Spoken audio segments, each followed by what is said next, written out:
So the offertory is a specific part in a Christian service where members of the community, the Christian community, bring forward um, offerings from the community to the church on behalf of the people. Now, this tradition goes way back in the Christian church to a time when in the early Christian church, you had many people in the community, both rich and poor. And what the people would do was gather together and everyone would bring forward their money or their food or whatever they had to offer. They would give it to the church, and then the church, as the central role in the community, would redistribute it. So at church, you will normally see two things for sure that will always come up in the offertory: wine and bread. The bread and the wine is going to be directly used at the church service for the Lord's Supper or the Eucharist or communion or whatever you call it. So this is the part where the wine and the bread are brought forward. In addition to the wine or the bread, you'll notice that there's also something else, like money or maybe canned goods or something that the community is offering up to the church to be able to help the poor in their community. So it's kind of like the church's job to take this stuff and then redistribute it to other people. Also important to note that in early Christian communities, when they gathered to have church services like this, they did practice the Lord's Supper with the bread and wine. They did have communion, but then after that, they would also just like literally eat a meal. Like they would have a bunch of other food that they would sit down and eat. So this is sort of a symbolic commemoration of those early Christian celebrations, as well as a non-symbolic, sometimes basket of literal money that the church then will use to help poor people. The people bringing this stuff forward are normally members of the congregation, and normally there's a kind of path or aisle down the middle of the church where these people will walk. This is a symbolic part of the architecture of the church, so that there's this movement that the people bringing up the offertory are coming from the people. They actually come from the congregation forward towards the altar, so that it's a symbolic gesture of, here's our stuff, our community stuff, we are giving it to the church. Now, so it looks something like this. What we're going to do now is take a quick journey around the world, stopping off in a few different countries and observing how those countries practice the offertory. So watch carefully. After each video, I'll have a couple of reflection questions. We're going to stop in about 5 or 6 different countries. Before we begin, though, I want to emphasize each country we're about to visit is practicing a specifically Catholic Mass. Now, this is important because if we happen to visit a bunch of different churches that were different denominations, like Baptist and Catholic and Lutheran and Orthodox, you would say, well, maybe these differences are the result of different actual denominations in Christianity. And this is not the case. Every single church we're going to visit in these videos is Catholic. So any differences you'll notice are not because they're different denominations or different religions, but because they are from different cultures. It's the culture of their country that's coming to play in the ritual. So let's go ahead and begin our journey. We're going to start here in the United States. I don't remember what city this is, but it'll tell us when we start. Okay, so I think this is actually Philadelphia, but...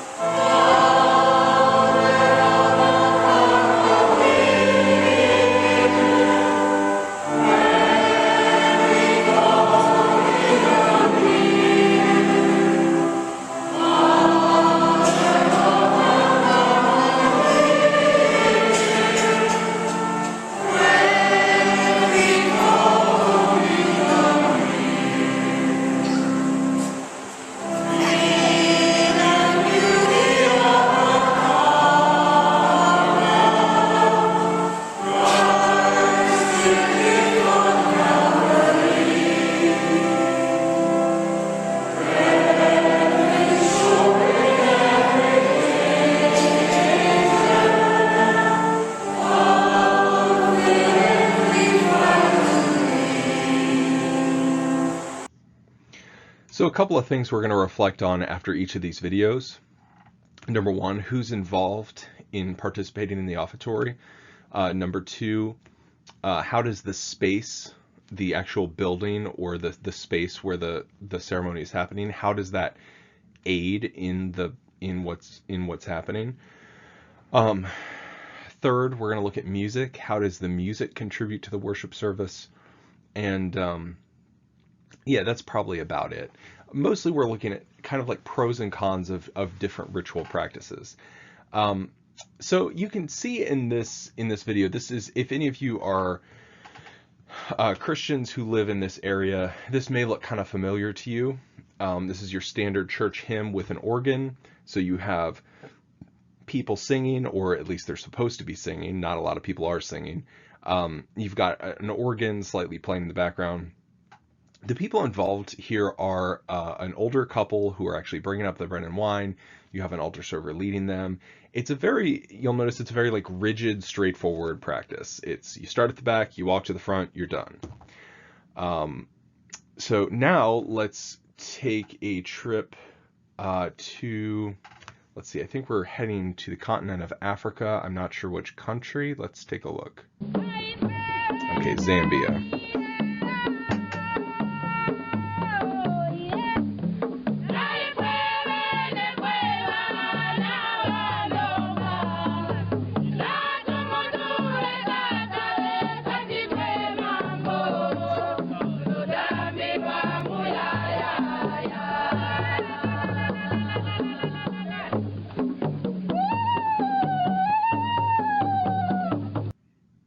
So a couple of differences you notice right off the bat. Number one, we are outside. We are not in a church building. We are outside. You'll notice these people do have a church. It's there in the background, but they are not using the church. This is kind of a normal thing that you'll see in some of the hotter regions, especially places like Zambia, where it does get very hot. Getting all these people cooped up in a building is going to be just like sweltering. So you have the celebration outside. So as far as the question goes, how does the space help the ritual? One nice thing about having an outdoor worship service like this is that you have sort of the freedom to set up the space how you want. You'll notice there's a lot more people involved here. You have a larger group that's moving up towards the altar. If you didn't catch it, the actual offertory was, you can rewind the video. There's a couple of women who are carrying these very large baskets on their heads. That's where the actual offering of the community is, that's moving up to the altar. Now, perhaps the biggest difference you'll notice from the first video to this video is that you see a lot more movement. The people who are bringing up the offering are moving. They're dancing. It's not, I wouldn't go so far as to say that this is a choreographed dance, but there's definitely a rhythm and a movement to how the offertory is brought forward. And it's not just the people who are actually bringing the offertory forward. You'll notice right here that we're paused here at the end. There's all these children. They're all dancing too. This is a stark contrast from the first one. You'll notice that in communities like, for instance, Philadelphia, that are primarily people from Europe, Scandinavia, traditionally European, and especially Scandinavian churches tend to be very rigid, quieter, more subdued.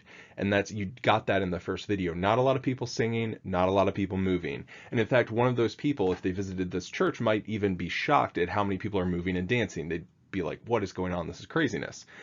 You compare that to cultures like, for instance, in Zambia, where a lot of African countries, the movement of the body is such a key part of the ritual that people in churches like these would say, actually, I can't even participate in a worship service unless my body's moving. It's like an integral part of what we're doing.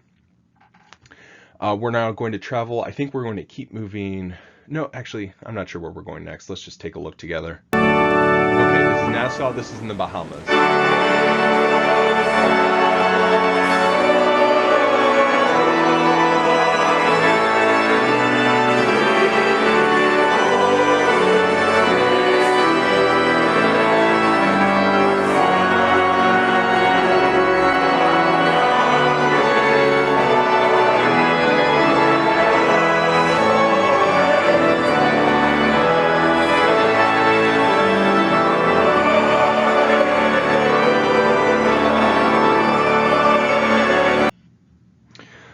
So you'll notice this one is more similar to the first video. Key differences being in the architecture. You'll notice the pews where people are sitting are actually facing each other.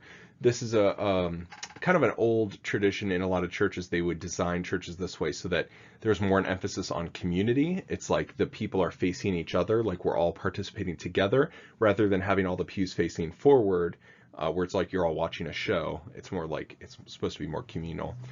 You can tell this is very, very reverent. Everyone is dressed very nicely. There are candles accompanying the offertory to the front. You didn't see that in the first video. The first video was kind of like, here, let's get this done. This video, there's a lot more reverence to what's happening. Other than that, it is, again, kind of similar to the first one.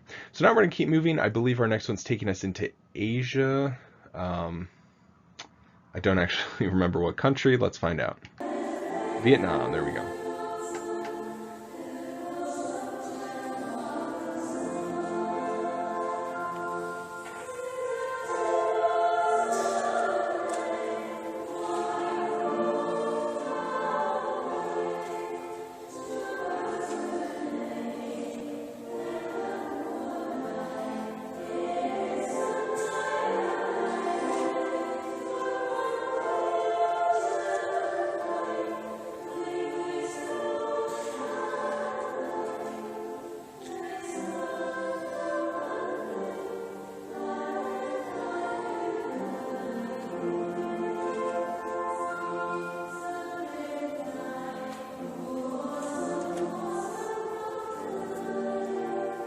This one always stresses me out because those are actual live flames they're holding. Those are candles in their hands, and I'm just like waiting for something to catch fire.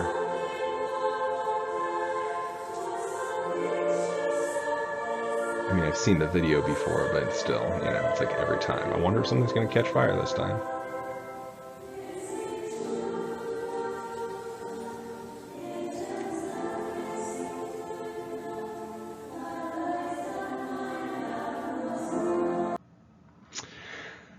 So interesting here, you have dancing. There's definitely like movement, but the difference between what we see in Vietnam and what we see in Zambia is, yes, movement of the body, but you can tell the movement of the body here in Vietnam is it's choreographed, it's planned, it's executed very very like expertly. Like these people definitely knew what they were doing. They were all in sync with each other.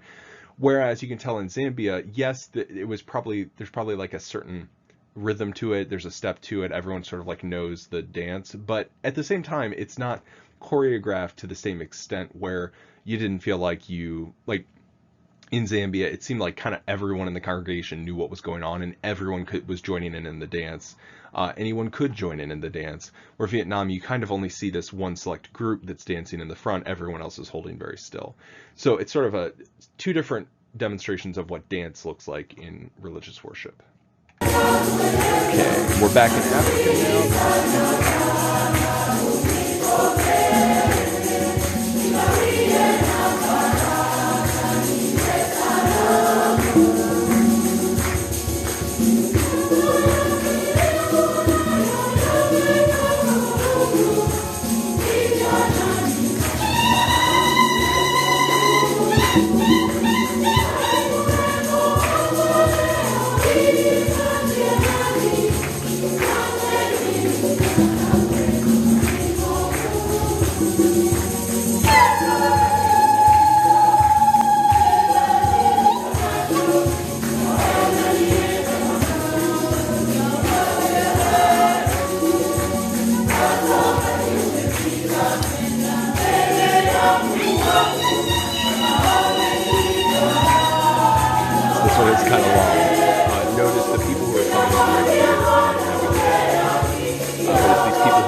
Similar to what we saw in Zambia, again with this very sort of like rhythmic dance.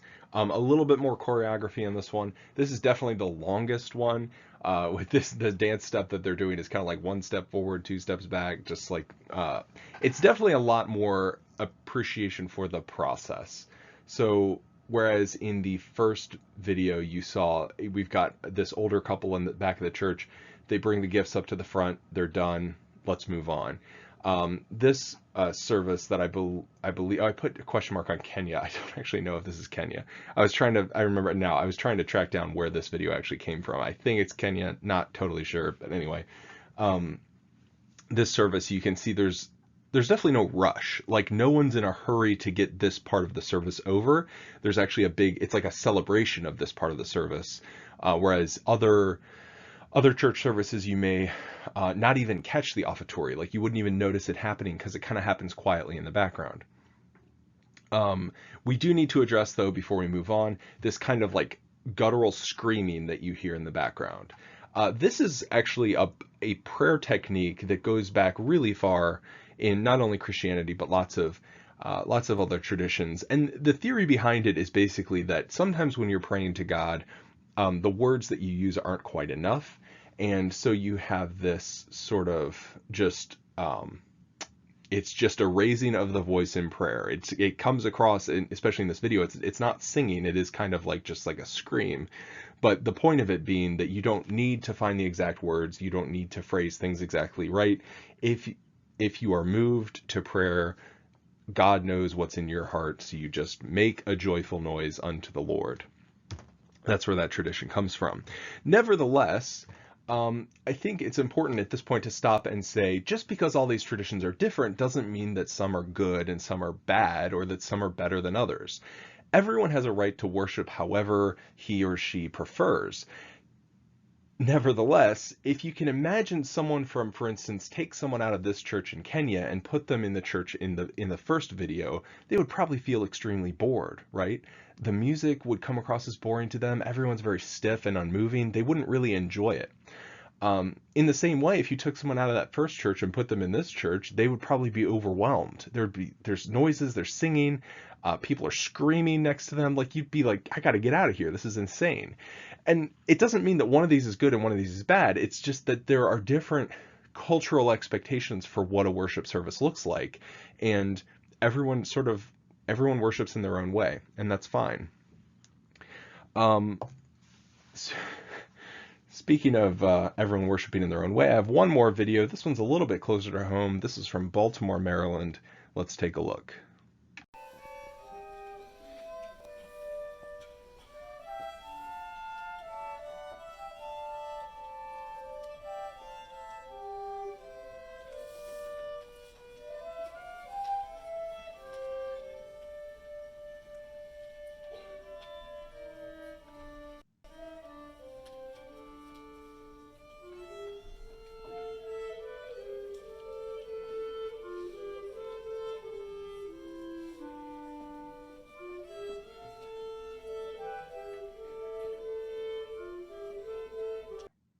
So there you go. That's actually a great example of an offertory where you may, contrary to what you see in Kenya, you may have even just missed this. If you recall being in liturgies that we have in the Weinberg Auditorium, you have this, it happens, the offertory happens, but often you're thinking about other things you don't quite even notice.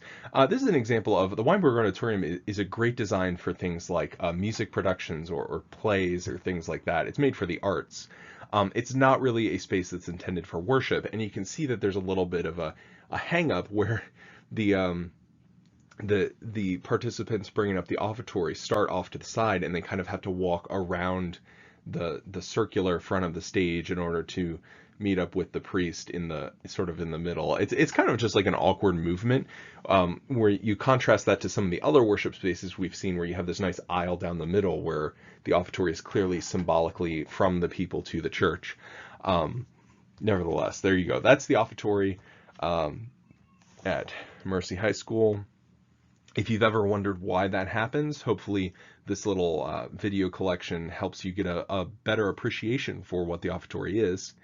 I believe we're about done for the day. So this is the question we're going to end on. Why are rituals important? Well, it's important because you have to remember all the videos we saw today, they're all celebrating the same thing, right? They're all celebrating the offertory. They're all Catholic. They all believe the exact same thing, and yet we see such drastically different celebrations of the offertory. And the reason for that is culture.